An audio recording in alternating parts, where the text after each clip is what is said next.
खेलों का महाकुंभ ओलंपिक खत्म हो गया।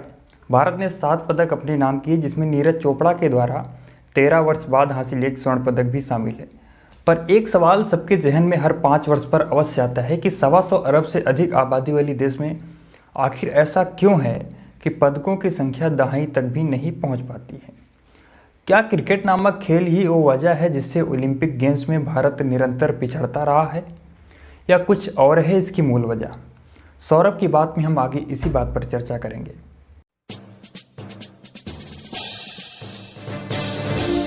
दोस्तों जय हिंद। दोस्तों जय हिंद। नमस्कार। आप सबके सादर नमस्कार। नमस्कार। युवा हिंदुस्तानी पर मैं सौरभ आप सभी का हार्दिक रूप से स्वागत और अभिनंदन करता हूं। टोक्यो ओलंपिक 2020 खत्म हो गया, जिसमें भारत 7 पदकों के साथ 48वें स्थान पर रहा। वहीं दूसरी तरफ हमारे पड़ोसी भाई साहब चीन दूसरे स्थान पर काबिज रहे। आखिर ऐसी क्या वजह है कि चीन के समान ही आबादी, प्रतिभा और कौशल का धनी देश भारत ओलंपिक में अभी भी अन्य सभी देशों से काफ़ी पीछे रह जाता है? कई लोगों का मानना है कि देश में क्रिकेट के वर्चस्व की वजह से और सभी खेल पीछे रह जाते हैं।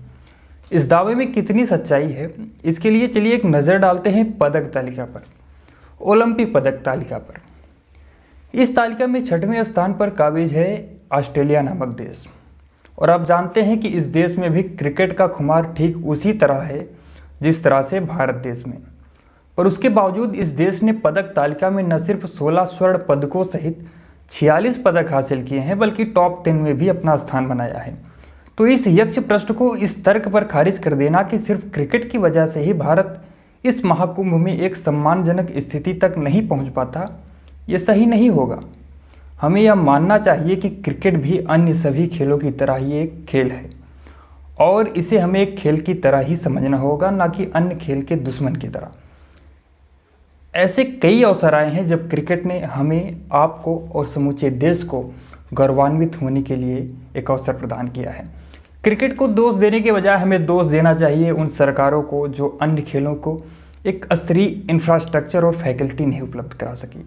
हमें दोष देना चाहिए सोसाइटी में व्याप्त उस स्टीरियोटाइप को जो कहते हैं कि पढ़ोगे लिखोगे बनोगे नवाब, खेलोगे कूदोगे बनोगे खराब।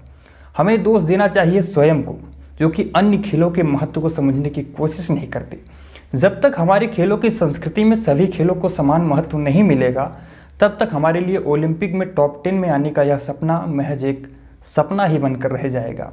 अरबों की आबादी वाले देश में न तो कोई किसी प्रतिभा की कमी है, न तो किसी कौशल की कमी है, तो बस एक इच्छा शक्ति की जो उन्हें पहचान सके और उन्हें निखार सके।